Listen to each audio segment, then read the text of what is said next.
മക്കളെ ഈ വീഡിയോയിൽ ഞാൻ ഡിസ്കസ് ചെയ്യാൻ പോകുന്ന ടോപ്പിക് എന്ന് പറയുന്നത് പാസ് മാർക്ക് ക്വസ്റ്റ്യൻസ് ആണ്. +2 കമ്പ്യൂട്ടർ ആപ്ലിക്കേഷൻ്റെ എക്സാം പാസ്സാവാൻ വേണ്ടിയിട്ട്, അതായത് ഇതുവരെ ഒന്നും പഠിക്കാത്ത ആൾക്കാരാണ് നിങ്ങളെന്നുണ്ടെങ്കിൽ പാസ്സാവാൻ വേണ്ടിയിട്ട് ഉറപ്പായിട്ടും പഠിച്ചിരിക്കേണ്ട ഇമ്പോർട്ടൻ്റ് ആയിട്ടുള്ള ക്വസ്റ്റ്യൻസും ആൻസേഴ്സും ആണ് ഞാനിവിടെ പറയാൻ പോകുന്നത്. അതായത് ആൻസേഴ്സ് എന്ത് ചെയ്യുന്നില്ല, ഡീറ്റെയിൽഡ് ആയിട്ട് ഡിസ്കസ് ചെയ്യുന്നില്ല. ആൻസേഴ്സ് ഒക്കെ നിങ്ങൾക്ക് ഡീറ്റെയിൽഡ് ആയിട്ട് ഡിസ്കസ് ചെയ്യാൻ വേണ്ടിയിട്ട് നിങ്ങൾക്ക് എന്ത് ചെയ്യാം, നിങ്ങൾക്ക് ഇന്ന് രാത്രി നമ്മളെ +2 കമ്പ്യൂട്ടർ ആപ്ലിക്കേഷൻ്റെ ലൈവ് ഉണ്ട്. ആ ലൈവിൽ വന്നു കഴിഞ്ഞാൽ ഇതൊക്കെ ഡീറ്റെയിൽഡ് ആയിട്ട് തന്നെ ഡിസ്കസ് ചെയ്യുന്നതായിരിക്കും. അപ്പോൾ ഇവിടെ പാസ്സാവാനുള്ള ക്വസ്റ്റ്യൻസ് ഏതൊക്കെയാണ് എന്നുള്ളതാണ് ഞാൻ നോക്കാൻ വേണ്ടിയിട്ട് പോകുന്നത്. ഓക്കെ, അപ്പോൾ ഇപ്പോൾ ഫസ്റ്റ് ചാപ്റ്ററിലേക്ക് വന്നാൽ C++ programming, review of C++ പ്രോഗ്രാമിങ്ങിൽ നിങ്ങൾ പഠിച്ചു വെക്കുക ബ്രേക്കിൻ്റെയും കണ്ടിന്യൂവിൻ്റെയും ഡിഫറൻസ്. ഒരു 2-3 പോയിന്റ്സ്, ഒരു 2 പോയിന്റ്സ് പഠിച്ചു വെക്കുക. ഓക്കെ, ബ്രേക്ക് സ്വിച്ചിലും ലൂപ്പിലും ഉപയോഗിക്കും, എന്നാൽ കണ്ടിന്യൂ ലൂപ്പിൽ മാത്രമേ ഉപയോഗിക്കുന്നുള്ളൂ. ഓക്കെ, ഞാൻ ആൻസേഴ്സ് എന്ത് ചെയ്യുന്നില്ല, അവിടെ എക്സ്പ്ലെയിൻ ചെയ്യുന്നില്ല, ഞാൻ ജസ്റ്റ് നിങ്ങൾക്ക് ആൻസേഴ്സ് എന്ന് കാണിച്ചു തരികയാണ്. ഓക്കെ, ഇത് നിങ്ങൾ എന്ത് ചെയ്യുക, ഇത് നിങ്ങൾ പഠിക്കുക. അതായത് നിങ്ങളെ ഒരു എയിം പാസ്സാവാനാണ് എന്നുണ്ടെങ്കിൽ ഉറപ്പായിട്ടും എന്ത് ചെയ്യുക, ഈ വീഡിയോസ് കണ്ടിട്ട് ഈ ടോപ്പിക്സ് എന്ത് ചെയ്ത് വെക്കുക, പഠിച്ചു വെക്കുക. ഓക്കെ അല്ലേ? അപ്പോൾ മക്കളെ ബ്രേക്കിനെ പറ്റിയിട്ട്, ബ്രേക്ക് എന്ന് പറഞ്ഞു കഴിഞ്ഞാൽ ലൂപ്പിൽ കൊടുത്തു കഴിഞ്ഞാൽ ഔട്ട് സൈഡ് ദ ലൂപ്പ് വരാൻ വേണ്ടിയിട്ടാണ്. കണ്ടിന്യൂ എന്ന് പറഞ്ഞാൽ നേരെ നെക്സ്റ്റ് ഐട്രേഷനിലേക്ക് വരാൻ വേണ്ടിയിട്ടാണ്. ഓക്കെ, അതേപോലെ തന്നെ LCF ലാഡറിൻ്റെയും സ്വിച്ചിൻ്റെയും ഡിഫറൻസ് നിങ്ങൾ പഠിച്ചു വെക്കുക. ഒരു 3 പോയിന്റ്സ് മതി, 3 പോയിന്റ്സ്. ഓക്കെ, മൾട്ടിപ്പിൾ ബ്രാഞ്ചിങ് ആണ്, 2 മൾട്ടിപ്പിൾ ബ്രാഞ്ചിങ് ആണ് എഴുതിയാൽ തന്നെ ഒരു പോയിന്റ് ആയി. രണ്ടാമത്തത് സ്വിച്ച് നമുക്ക് ഇക്വാലിറ്റി ഓപ്പറേറ്റർ ബേസ് ചെയ്തിട്ട് മാത്രമേ വർക്ക് ചെയ്യുള്ളൂ. LCF ലാഡറിൽ ഏത് റിലേഷനലോ ലോജിക്കലോ എന്ത് കണ്ടീഷനും കൊടുക്കാമെന്ന് പറയാം. അതുപോലെ തന്നെ സ്വിച്ചിൽ കേസ് കോൺസ്റ്റന്റ് എപ്പോഴും ഇൻറ്റീജർ ആയിരിക്കണം, അല്ലെങ്കിൽ ക്യാരക്ടർ ആയിരിക്കണം. എന്നാൽ ഇവിടെ അങ്ങനെ ഒരു ലിമിറ്റും ഇല്ല, ഏത് റേഞ്ച് ഓഫ് വാല്യൂസും പറ്റും. ഇങ്ങനെ ഒരു 3 പോയിന്റ്സ് നിങ്ങൾ പഠിച്ചു വെക്കുക. ഒരു 3 മാർക്കിന് ഇതിൻ്റെ രണ്ടിൻ്റെ വ്യത്യാസം ചോദിക്കാറുണ്ട്. പിന്നെ മക്കളെ ലൂപ്പിൻ്റെ കോമ്പണൻസ് കറക്റ്റ് പഠിച്ചു വെക്കുക. 4 കോമ്പണൻസ് ആണുള്ളത്: initialisation, test expression, update expression, loop body. Okay, അപ്പോൾ ഒരു ലൂപ്പ് തന്നാൽ നിങ്ങൾക്ക് കയ്യിൽ നിന്ന് ഐഡന്റിഫൈ ചെയ്യാനും പറ്റണം. ഇപ്പോൾ ഇങ്ങനെ ഒരു ലൂപ്പ് തന്നാൽ ഇതിൻ്റെ ഇനീഷ്യലൈസേഷൻ എന്ന് പറഞ്ഞാൽ ഇപ്പോൾ i = 0, i = 1 അങ്ങനെയൊക്കെ കാണുന്ന ഭാഗമായിരിക്കും ഇനീഷ്യലൈസേഷൻ. അതേപോലെ തന്നെ ടെസ്റ്റ് എക്സ്പ്രഷൻ എന്ന് പറഞ്ഞാൽ ഈ കണ്ടീഷൻ ഉണ്ടല്ലോ, i > 4 എന്നെല്ലാം പറഞ്ഞിട്ട് ഇവിടെ കൊടുക്കുന്ന കണ്ടീഷൻസിനെയാണ് നമ്മൾ എന്ത് പറയുക, ടെസ്റ്റ് എക്സ്പ്രഷൻ എന്ന് പറയാം. പിന്നെ അപ്ഡേറ്റ് എന്ന് പറഞ്ഞാൽ ഈ i++, i = i+2, i = i-3 ഇങ്ങനെയൊക്കെ നിങ്ങൾക്ക് കാണാം. ഓക്കെ, അതിനെ ജസ്റ്റ് എടുത്ത് മാറ്റുന്നത്, അപ്ഡേറ്റ് ചെയ്യുന്നത്. ഓക്കെ, അതാണ് അപ്ഡേറ്റ് എക്സ്പ്രഷൻ. അതുപോലെ തന്നെ ലൂപ്പിൻ്റെ ബോഡി എന്ന് പറഞ്ഞാൽ ഈ ഓപ്പണിങ്ങും ക്ലോസിങ്ങും കാണുന്നുണ്ടല്ലോ, അതിൻ്റെ ഉള്ളിലുള്ള ഭാഗത്തിനെയാണ് ലൂപ്പിൻ്റെ ബോഡി എന്ന് പറയാം കേട്ടോ. ഓക്കെ, അപ്പോൾ അതാണ് കോമ്പണൻസ് ഓഫ് ദ ലൂപ്പ്. പഠിച്ചു വെക്കുക, ഉറപ്പായിട്ടും ചോദിക്കാൻ സാധ്യതയുള്ള ക്വസ്റ്റൻ ആണ്. അതേപോലെ തന്നെ മറ്റൊരു ചോദ്യം എൻട്രി കൺട്രോൾഡ് ലൂപ്പിൻ്റെയും എക്സിറ്റ് കൺട്രോൾഡ് ലൂപ്പിൻ്റെയും ഡിഫറൻസ് ആണ്. ഇതിൽ 3 പോയിന്റ്സ് പഠിച്ചു വെക്കുക. എൻട്രി കൺട്രോൾ ലൂപ്പ് എന്ന് പറഞ്ഞു കഴിഞ്ഞാൽ ടെസ്റ്റ് എക്സ്പ്രഷൻ എന്ന് പറയുന്നത് ലൂപ്പ് ബോഡി എക്സിക്യൂട്ട് ചെയ്യുന്നതിന് മുന്നേ നോക്കും. എന്നാൽ ഇവിടെ ലൂപ്പ് ബോഡി ഒരു പ്രാവശ്യം എക്സിക്യൂട്ട് ചെയ്തിട്ടേ നോക്കുള്ളൂ. ഇവിടെ നമുക്ക് ഗ്യാരണ്ടി ഇല്ല എന്ന് പറഞ്ഞാൽ ലൂപ്പ് ഒരു പ്രാവശ്യമെങ്കിലും വർക്ക് ചെയ്യുന്ന ഗ്യാരണ്ടി ഇല്ല, എന്നാൽ ഇവിടെ അത് ഗ്യാരണ്ടിയാണ്. പിന്നെ എക്സാമ്പിളും കൂടെ പഠിച്ചു വെക്കുക. ഫോർ ലൂപ്പും വൈൽ ലൂപ്പും ആണ് എൻട്രി കൺട്രോൾ ലൂപ്പിന് എക്സാമ്പിൾ, ഡു വൈൽ ലൂപ്പാണ് എക്സിറ്റ് കൺട്രോൾഡ് ലൂപ്പിന് എക്സാമ്പിൾ. ഓക്കെ, ഇത്രയാണ് ഫസ്റ്റ് ചാപ്റ്ററിൽ നിങ്ങൾ ഉറപ്പായിട്ടും പഠിക്കേണ്ടത്. രണ്ടാമത്തെ ചാപ്റ്റർ അറേസിലേക്ക് വരികയാണെങ്കിൽ ഡിഫൈൻ ആൻഡ് അറേ. അതായത് ഞാനിവിടെ ആൻസേഴ്സ് ഡീറ്റെയിൽ ആയിട്ട് ഡിസ്കസ് ചെയ്യുന്നില്ല. നിങ്ങൾക്ക് ഈ വീഡിയോൻ്റെ ഈ നോട്ട്സൊക്കെ നിങ്ങൾക്ക് ഡൗൺലോഡ് ചെയ്യാം. നമ്മുടെ കമ്മ്യൂണിറ്റിയിൽ ജോയിൻ ചെയ്ത് കഴിഞ്ഞാൽ നിങ്ങൾക്ക് ഡൗൺലോഡ് ചെയ്യാം, അത് വെച്ചിട്ട് പഠിക്കാവുന്നതാണ്. ഓക്കെ, അറേ എന്ന് പറയുന്ന ചാപ്റ്ററിൽ അറേൻ്റെ ഡെഫിനിഷൻ പഠിക്കുക മക്കളെ. അതുപോലെ തന്നെ ഒരു അറേനെ ഇനീഷ്യലൈസ് ചെയ്യാനൊക്കെ ചോദിക്കും. അപ്പോൾ അറേ എന്ന് പറഞ്ഞാൽ collection of same type elements ആണെന്നുള്ള ഡെഫിനിഷൻ പഠിച്ചു വെക്കുക.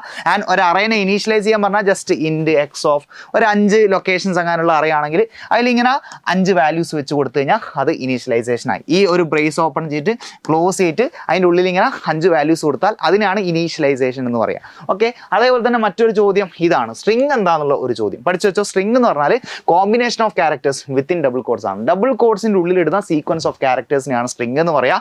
ഓക്കെ, ഏത് ഫംഗ്ഷനാണ് സ്പേസ് അടക്കം ശ്രദ്ധിക്കുക, വൈറ്റ് സ്പേസ് അടക്കം സ്ട്രിംഗ് ആക്സെപ്റ്റ് ചെയ്യാൻ വേണ്ടി, റീഡ് ചെയ്യാൻ വേണ്ടി ഉപയോഗിക്കുന്ന ഫംഗ്ഷൻ ഏതാണെന്ന് ചോദിച്ചു കഴിഞ്ഞാൽ അതിൻ്റെ ആൻസർ എന്ന് പറയുന്നത് ഏതാണെന്ന് അറിയാം, ഗെറ്റസ് ആണ് കേട്ടോ. ഈ ഗെറ്റസ് ഉപയോഗിക്കണമെങ്കിൽ ഏത് ഹെഡർ ഫയൽ വേണം എന്നും ചോദിക്കും. അതിൻ്റെ ആൻസർ എന്താണ്, CSTDIO ആണ്. ഓക്കെ അല്ലേ? ആൻഡ് അതുപോലെ തന്നെ ഈ ഒരു കാര്യം കൂടെ ജസ്റ്റ് ഒന്ന് പഠിച്ചു വെക്കുക, സീനിൻ്റെയും ഗെറ്റസിൻ്റെയും ഡിഫറൻസ്. ഓക്കെ, സീൻ ഉപയോഗിച്ചും ഗെറ്റസിൻ്റെയും ഡിഫറൻസ് എന്താണെന്നുള്ളത് ഒന്ന് പഠിച്ചു വെക്കുക. ആൻഡ് അതേപോലെ തന്നെ ഈ ഫംഗ്ഷൻസ് എന്ന് പറയുന്ന ചാപ്റ്ററിൽ നിങ്ങൾ ഈ 2 കാര്യം മാത്രം പഠിച്ചാൽ മതി. അതായത് പാസ്സാവാനുള്ളതാണ് ഞാൻ പറയുന്നത്. ഈ 2 കാര്യങ്ങൾ മാത്രം നിങ്ങൾ നോക്കി വെക്കുക. Modular programming. ഓക്കെ, ഈ ഒരു video is especially for students അല്ലെ, ആർക്കാണെന്ന് വെച്ച് കഴിഞ്ഞാൽ പാസ്സാവാൻ വേണ്ടിയിട്ടുള്ള സ്റ്റുഡൻസിനാണെന്നുള്ള മനസ്സിലാക്കുക. ഓക്കെ, മോഡുലാർ പ്രോഗ്രാമിങ്ങിൻ്റെ അഡ്വാൻറ്റേജ്, മോഡുലാർ പ്രോഗ്രാമിംഗ് പ്രോഗ്രാമിംഗ് എന്താണെന്ന് പഠിച്ചോ, അതിൻ്റെ അഡ്വാൻറ്റേജും പഠിച്ചോ. മോഡുലാർ പ്രോഗ്രാമിംഗ് എന്ന് പറഞ്ഞാൽ ലാർജ് പ്രോഗ്രാമിനെ സ്മോളർ സബ് പ്രോബ്ലംസ് ആക്കിയിട്ട് മാറ്റിയിട്ട് അതിനെ സോൾവ് ചെയ്യുന്നതിനാണ് മോഡുലാർ പ്രോഗ്രാമിംഗ് എന്ന് പറയാം.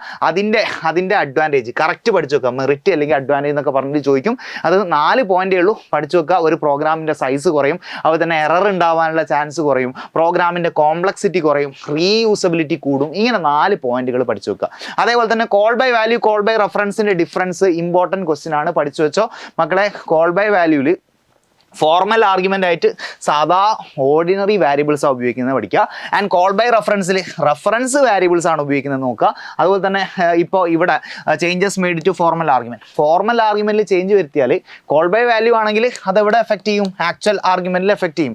എന്നാൽ കോൾ ബൈ റെഫറൻസിലാണെങ്കിൽ അതൊരിക്കലും എന്ത് ചെയ്യില്ല, എഫക്റ്റ് ചെയ്യില്ല. അതുപോലെ തന്നെ മെമ്മറീൻ്റെ കാര്യം പറയാം, ഫോർമലിനും ആക്ച്വലിനും എന്ത് വേണം, സെപ്പറേറ്റ് മെമ്മറി വേണം. എന്നാൽ ഇവിടെ എന്താണ്, രണ്ടും സെയിം മെമ്മറി ഷെയർ ചെയ്തിട്ട് ഉപയോഗിക്കുകയാണ് ചെയ്യുന്നത്.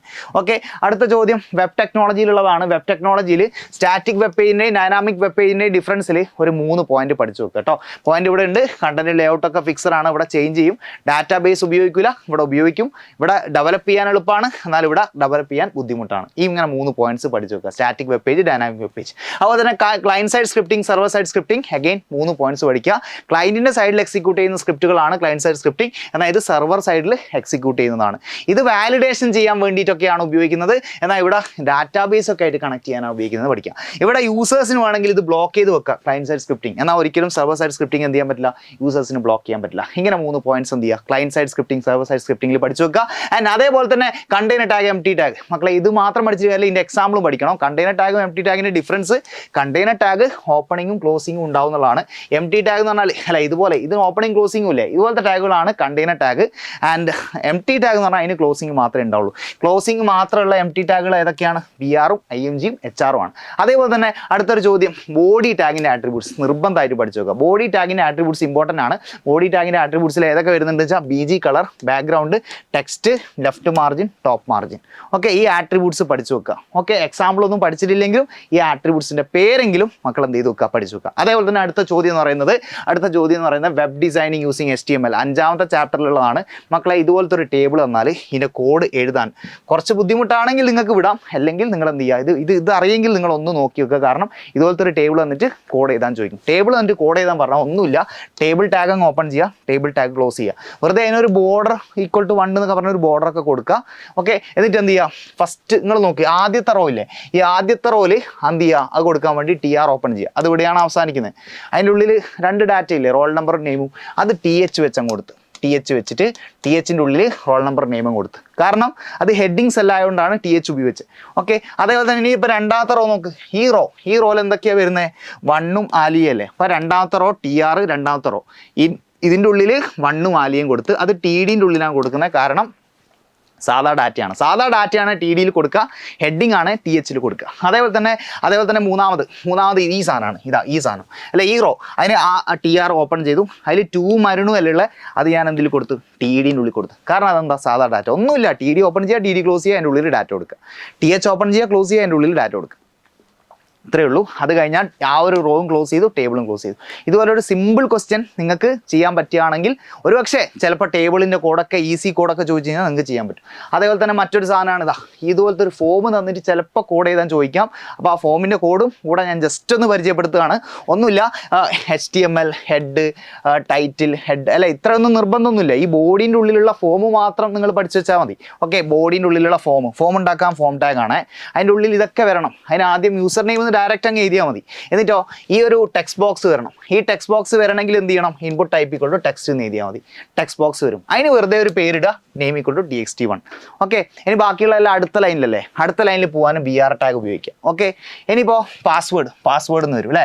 ഇനിയിപ്പോൾ എന്താ, ഈ ടെക്സ്റ്റ് ബോക്സ് വരണ്ടേ, ഇത് പാസ്വേഡ് അടിക്കുന്ന ബോക്സാണ്. പാസ്വേഡ് അടിക്കുന്ന ബോക്സ് എന്ന് പറഞ്ഞാൽ സ്റ്റാർ വെച്ചിട്ടാണ് വരിക, ആൾക്കാർക്ക് കാണാൻ പറ്റില്ല. അപ്പോൾ അതുകൊണ്ട് input type equal to password എന്ന് പറഞ്ഞു കൊടുത്താലേ പാസ്വേഡ് ടൈപ്പ് ബോക്സ് വരുള്ളൂ. അതിന് വെറുതെ ഒരു പേരിടുക, നെയിം ഈക്വൾ ടു txt2. ഈ ടെക്സ്റ്റ് ബോക്സിന് വെറുതെ ഒരു പേരിട്ടാണ്, നിർബന്ധമൊന്നുമില്ല, നെയിം ഈക്വൾ ടു കൊടുക്കൽ നിർബന്ധമൊന്നുമില്ല. ജസ്റ്റ് നിങ്ങൾ ഇൻപുട്ട് ടൈപ്പ് ഈക്വൾ ടെക്സ്റ്റ് എന്ന് കൊടുത്താൽ തന്നെ ആ സംഭവമായി. ഓക്കെ, ഇനി അതിനുശേഷം ബ്രേക്ക് ചെയ്യുക. ബ്രേക്ക് ചെയ്യുന്ന പറഞ്ഞാൽ അടുത്ത ലൈനിലല്ലേ ഈ സബ്മിറ്റ് ബട്ടൺ ഒക്കെ വരുന്നത് അല്ലേ. അപ്പോൾ അടുത്ത ലൈനിൽ ഈ ബട്ടൺ വരണം. അപ്പോൾ അതിന് ആ ബട്ടൺ വരണമെങ്കിൽ input type equal to submit എന്ന് പറഞ്ഞാൽ ഈ ബട്ടൺ ക്ലിക്ക് ചെയ്യുമ്പോൾ സബ്മിറ്റ് ആവും. അതാണ് ഈ ബട്ടൻ്റെ പ്രത്യേകത. ഇതിന് മേലെ കാണിക്കേണ്ട വാല്യൂ എന്താണ്? സബ്മിറ്റ് എന്നല്ലേ. അപ്പോൾ വാല്യൂ ഈക്വൾ ടു സബ്മിറ്റ് എന്ന് കൊടുക്കുക. ഓക്കെ, അതേപോലെ തന്നെ അത് കഴിഞ്ഞാൽ വേറൊരു ബട്ടൺ കൂടെ വരുന്നില്ലേ, റീസെറ്റ് ബട്ടൺ. അപ്പോൾ ആ ബട്ടൺ വരണമെങ്കിൽ input type equal to reset എന്ന് വരണം. എന്ന് പറഞ്ഞാൽ ഈ ബട്ടൺ ക്ലിക്ക് ചെയ്താൽ ഫോമിലുള്ള ഡാറ്റയൊക്കെ ക്ലിയർ ആയി പോകും. അതാണ് റീസെറ്റ് ബട്ടൻ്റെ പ്രത്യേകത. And value equal to reset എന്ന് പറഞ്ഞാൽ ഇതിൻ്റെ മേലെ വരേണ്ട വാല്യൂ എന്ന് പറയുന്നത് റീസെറ്റ് എന്ന് പറയുന്ന വാല്യൂ ആണ്. ഓക്കെ, അപ്പോൾ ഇത്രയാണ് ഈ ഒരു ക്വസ്റ്റ്യൻ എന്ന് പറയുന്നത്. ആൻഡ് അതേപോലെ തന്നെ ആറാമത്തെ ചാപ്റ്ററിൽ നിങ്ങൾ പഠിച്ചിരിക്കേണ്ട കാര്യം ഡാറ്റ ടൈപ്പാണ്. മക്കളെ, ജാവാസ്ക്രിപ്റ്റിലെ ഡാറ്റ ടൈപ്സ് കറക്റ്റ് പഠിച്ചു നോക്കുക. ഏതൊക്കെയാണ്? നമ്പർ, സ്ട്രിങ്, ബൂളിയൻ ആണ്. 1-2 എക്സാമ്പിൾസ്. ഇതൊക്കെ സ്ട്രിങ്ങുകളാണ്, ഇതൊക്കെ നമ്പേഴ്സാണ്. ട്രൂ ഫാൾസ് ആണ് ബൂളിയനിൽ വരുന്നത്. ഓക്കെ, പിന്നെ കീവേഡ് വാരിയബിൾസ് ഡിക്ലെയർ ചെയ്യാൻ വേണ്ടി ജാവാസ്ക്രിപ്റ്റിൽ ഒരു കീവേഡ് ഉണ്ട്. അത് ജസ്റ്റ് ഒന്ന് പഠിച്ചു വെക്കുക. അത് വേർ കീവേഡാണ്. Okay, var keyword. അതുപോലെ തന്നെ ബിൽറ്റ് ഇൻ ഫംഗ്ഷൻസ് കറക്റ്റ് പഠിക്കുക. ജാവാസ്ക്രിപ്റ്റിൽ 5 ബിൽറ്റ് ഇൻ ഫംഗ്ഷൻസ് പഠിക്കുന്നുണ്ട്. Alert, isNaN, to upper case, to lower case, ക്യാരറ്റ്. ഓരോന്നിൻ്റെ യൂസ് ഇവിടെ കൊടുത്തിട്ടുണ്ട്. ആ യൂസും എന്താണെന്ന് പഠിച്ചു വെക്കുക. ഓക്കെ, അതേപോലെ തന്നെ 7-ാമത്തെ ചാപ്റ്ററിലേക്ക് വരികയാണെങ്കിൽ 7-ാമത്തെ ചാപ്റ്ററിലുള്ളത് ടോപ്പിക്സ് എന്തൊക്കെയാണെന്ന് വെച്ച് കഴിഞ്ഞാൽ മസ്റ്റായിട്ട് നിങ്ങൾ ഇത് പഠിക്കുക. ഹോസ്റ്റിങ്ങിൻ്റെ ഡിഫറെൻറ്റ് ടൈപ്സ് മസ്റ്റായിട്ടും പഠിക്കുക. ഹോസ്റ്റിങ്ങിൻ്റെ ടൈപ്സ് എന്തൊക്കെയാണെന്ന് വെച്ചാൽ 3 ടൈപ്പ് ഹോസ്റ്റിങ്ങേ നമുക്ക് വരുന്നുള്ളൂ. 3 ടൈപ്പ് ഹോസ്റ്റിംഗ്. ഷെയർഡ് ഹോസ്റ്റിംഗ് എന്ന് പറഞ്ഞാൽ മെനി വെബ്സൈറ്റ് അല്ലെ, ഒരുപാട് വെബ്സൈറ്റ് ഒരു സിംഗിൾ സെർവറിൽ ഹോസ്റ്റ് ചെയ്യുക. ഈ പോയിന്റ്സ് ഇല്ലെങ്കിലും ഈ ജസ്റ്റ് ബേസിക് ഡെഫിനിഷൻ മാത്രം. ഷെയർഡ് ഹോസ്റ്റിംഗ് എന്ന് പറഞ്ഞാൽ ഒരുപാട് വെബ്സൈറ്റ് ഒരു സെർവറിൽ ഹോസ്റ്റ് ചെയ്യലാണ്. ഡെഡിക്കേറ്റഡ് ഹോസ്റ്റിംഗ് എന്ന് പറഞ്ഞാലോ, എന്ന് പറഞ്ഞാൽ ഒരു വെബ്സൈറ്റിൽ ഒരു സെർവർ മാത്രമേ ഹോസ്റ്റ് ചെയ്യുള്ളൂ. ഒരു സെർവറിൽ ഒരു വെബ്സൈറ്റ് മാത്രമേ ഹോസ്റ്റ് ചെയ്യുള്ളൂ. ജസ്റ്റ് ബേസിക് ഡെഫിനിഷൻ മാത്രം പഠിച്ചാൽ മതി. VPS എന്ന് പറഞ്ഞാൽ വിർച്വൽ പ്രൈവറ്റ് സെർവർ ഹോസ്റ്റിംഗ് ആണെന്ന് മാത്രം പഠിച്ചു വെക്കുക. ഓക്കെ, അങ്ങനെയാണെങ്കിൽ മറ്റൊരു ചോദ്യം merits and demerits of free hosting ആണ്. ഫ്രീ ഹോസ്റ്റിങ്ങിൻ്റെ മെറിറ്റ് എന്താ? ഫ്രീ ആണെന്നുള്ളതാണ്. പിന്നെ ഡൊമൈൻ നെയിം സർവീസസും ഒക്കെ ഫ്രീ ആയിട്ട് കിട്ടുന്നുള്ളതാണ്. എന്നാൽ ഇതിൻ്റെ ഡിസഡ്വാൻറ്റേജ് എന്താ? നമ്മൾ അങ്ങനെ ഫ്രീ ഹോസ്റ്റിംഗ് ചെയ്താൽ നമ്മളെ വെബ്സൈറ്റിൽ ആഡുകളൊക്കെ കൊടുക്കും. അതുപോലെ തന്നെ നമ്മളെ ഫയൽസിൻ്റെ മേലെ പല രീതിയിലുള്ള റെസ്ട്രിക്ഷൻസ് വെക്കും. ഇതൊക്കെയാണ് ഡിമെറിറ്റ്സ് ആയിട്ട് പറയുന്നത്. ഓക്കെ അല്ലേ? മറ്റൊരു ചോദ്യം കണ്ടന്റ് മാനേജ്മെന്റ് സിസ്റ്റമാണ്. ഇത് 3 ഇമ്പോർട്ടൻ്റ് ആണ്. ഈ ചാപ്റ്ററിൽ ഈ 3-ൽ ഏതെങ്കിലും ഒന്ന് വരും. ഓക്കെ, കണ്ടന്റ് മാനേജ്മെന്റ് സിസ്റ്റം ഏതെങ്കിലും ഒന്നല്ല, അറ്റ്ലീസ്റ്റ് 2 വരാൻ സാധ്യതയുണ്ട്. കണ്ടന്റ് മാനേജ്മെന്റ് സിസ്റ്റത്തിന് എക്സാമ്പിളും ചോദിക്കുന്നുണ്ട്. കണ്ടന്റ് മാനേജ്മെന്റ് സിസ്റ്റത്തിന്റെ ഡെഫിനിഷൻ പഠിക്കുക. അതായത് നമുക്ക് വെബ്സൈറ്റ് ക്രിയേറ്റ് ചെയ്യാനും അഡ്മിനിസ്ട്രേറ്റ് ചെയ്യാനും മോണിറ്റർ ചെയ്യാനും ഒക്കെ അല്ലേ സഹായിക്കുന്ന വെബ് ബേസ്ഡ് സോഫ്റ്റ്വെയർ ആണ്. Example very important, word press, ഡ്രൂപാൽ, Joomla. പഠിച്ചു നോക്കുക കേട്ടോ, 2 പഠിച്ചു നോക്കുക. Word press, ഡ്രൂപാൽ, Joomla. Okay, yes. അങ്ങനെയാണെങ്കിൽ ഇതാ 8-ാമത്തെ ചാപ്റ്റർ 2 പഠിച്ചു വെക്കണം. ഈ എക്സാമ്പിൾസ് 2 പഠിച്ചു വെക്കുക. ഓക്കെ, 8-ാമത്തെ ചാപ്റ്ററിൽ നമുക്ക് വരുന്ന ഫസ്റ്റ് ക്വസ്റ്റ്യൻ DBMS എന്താണെന്നുള്ള പഠിക്കുക. അതായത് നമുക്ക് ഡാറ്റ വളരെ എഫിഷ്യൻ്റ് ആയിട്ട് ആക്സസ് ചെയ്യാനും മാനേജ് ചെയ്യാനും ഉപയോഗിക്കുന്ന ഒരു സോഫ്റ്റ്വെയർ ആണ് DBMS എന്ന് പഠിച്ചു വെക്കുക. DBMSൻ്റെ അഡ്വാൻറ്റേജ് മക്കളെ ഇമ്പോർട്ടൻ്റ്, 5 മാർക്കിന് ചോദിക്കാൻ സാധ്യതയുള്ള ക്വസ്റ്റ്യൻ ആണ്. 5 മാർക്കിന് ഈ അഡ്വാൻറ്റേജസ് പഠിക്കുക. ഈ അഡ്വാൻറ്റേജസ് 5 അഡ്വാൻറ്റേജസ് ഉണ്ട് DBMSന്. ഈ 5 അഡ്വാൻറ്റേജസ് എന്ത് ചെയ്തു പഠിച്ചു വെക്കുക. ഇതിൻ്റെ എക്സ്പ്ലനേഷൻ ഇല്ലെങ്കിലും പ്രശ്നമില്ല, അറ്റ്ലീസ്റ്റ് ആ പോയിന്റ് എങ്കിലും മഞ്ഞയിൽ ഞാൻ കൊടുത്തിട്ടുണ്ട്. ഈ മഞ്ഞയിൽ കൊടുത്തിട്ടുള്ള പോയിന്റ്സ് എങ്കിലും നിങ്ങൾ എന്ത് ചെയ്ത് വെക്കുക, പഠിച്ചു വെക്കുക. അതുപോലെ തന്നെ ഡാറ്റാബേസിൻ്റെ ക്ലാസിഫിക്കേഷൻ, യൂസേഴ്സിൻ്റെ ക്ലാസിഫിക്കേഷൻ, ഇത് 4 ഡാറ്റാബേസ് അഡ്മിനിസ്ട്രേറ്റർ ഉണ്ട്, ആപ്ലിക്കേഷൻ പ്രോഗ്രാമേഴ്സ് ഉണ്ട്, സോഫിസ്റ്റിക്കേറ്റഡ് യൂസേഴ്സ് ഉണ്ട്, നെയിം യൂസേഴ്സ് ഉണ്ട്. ഈ ക്ലാസിഫിക്കേഷൻ നോക്കി വെക്കുക. ഫണ്ടമെൻ്റൽ ഓപ്പറേഷൻസ് ഇൻ റിലേഷണൽ ഓൾജിബ്രയിൽ നമുക്കൊരു 6 ഓപ്പറേഷൻസ് ഉണ്ട്. ഈ ഓപ്പറേഷൻസിൽ നിങ്ങൾ ഓരോ ഓപ്പറേഷൻ്റെ സിമ്പൽ നോക്കി വെക്കണേ. സിമ്പലൊക്കെ ചോദിക്കാൻ സാധ്യതയുണ്ട്. സിഗ്മ അല്ല, ഇതാണ് സെലക്റ്റിൻ്റെ സിമ്പൽ. പ്രൊജക്റ്റിൻ്റെ സിമ്പൽ പൈ, ഈ സിമ്പലാണ്. യൂണിയൻ ഇതാണ്.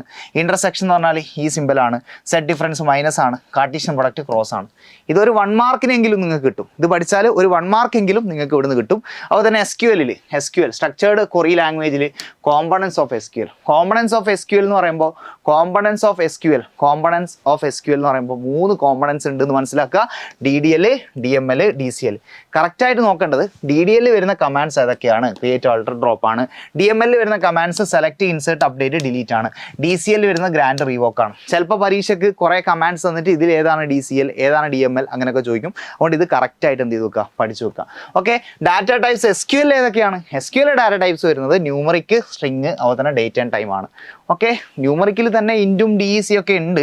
ഇൻറ്റ് എന്ന് പറഞ്ഞാൽ ഇൻറ്റീജർ, ഡി സി എന്ന് പറഞ്ഞാൽ പോയിന്റ് ഉള്ള വാല്യൂസ്. ഓക്കെ, സ്ട്രിംഗ് എന്ന് പറഞ്ഞാൽ ഡബിൾ കോഡ്സിലുള്ള സംഭവങ്ങളാണല്ലോ. സ്ട്രിംഗ് കൊടുക്കാൻ രണ്ടെണ്ണം ഉണ്ട്, ക്യാറും വാർക്യാറും ഉണ്ട് കേട്ടോ. ക്യാർ വാർക്യാർ രണ്ട് ഡാറ്റ ടൈപ്സ് ഉണ്ട്.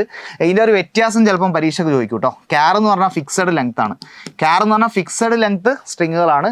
വാർക്യാർ വാറിൻ്റെ വാറിൽ തന്നെ ഉണ്ട്, ഓർത്ത് വെച്ചോ വാരിയബിൾ ലെങ്ത് ആണ്. വാരിയബിൾ ലെങ്ത് ആണ്. ഇത് ഫിക്സഡ് ലെങ്ത് ആണെങ്കിൽ ഇത് വാരിയബിൾ ലെങ്ത് സ്ട്രിംഗ് ആണെന്ന് മാത്രം പഠിച്ചു വെക്കുക. അതിൻ്റെ വ്യത്യാസം പരീക്ഷയ്ക്ക് ചോദിച്ചിട്ടുണ്ട്. അപ്പോൾ എഴുതി വെച്ചോ, ക്യാർ എന്ന് പറഞ്ഞാൽ ഫിക്സഡ് ലെങ്ത് സ്ട്രിംഗ് ആണ്, മറ്റേത് വാരിയബിൾ ലെങ്ത് സ്ട്രിംഗ് ആണ്. ഓക്കെ, ഡേറ്റ് ആൻഡ് ടൈമിൽ ഡേറ്റും ടൈമും ഉണ്ട് കൊടുക്കാൻ വേണ്ടിയിട്ട് ഉപയോഗിക്കുന്നത്.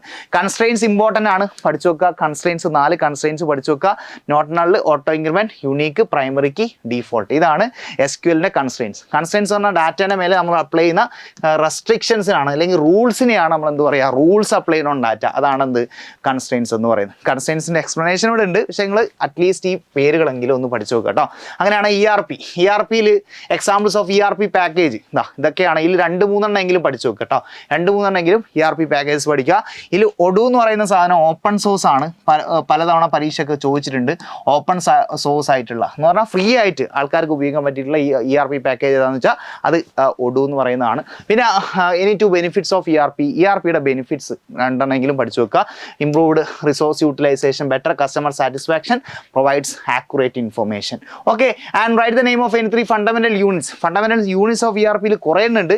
ഒരു 3 എങ്കിലും നിങ്ങൾ എന്ത് ചെയ്ത് വെക്കുക, പഠിച്ചു വെക്കുക. 3 ഫണ്ടമെന്റൽ യൂണിറ്റ്സ് എങ്കിലും പഠിച്ചു വെക്കുക.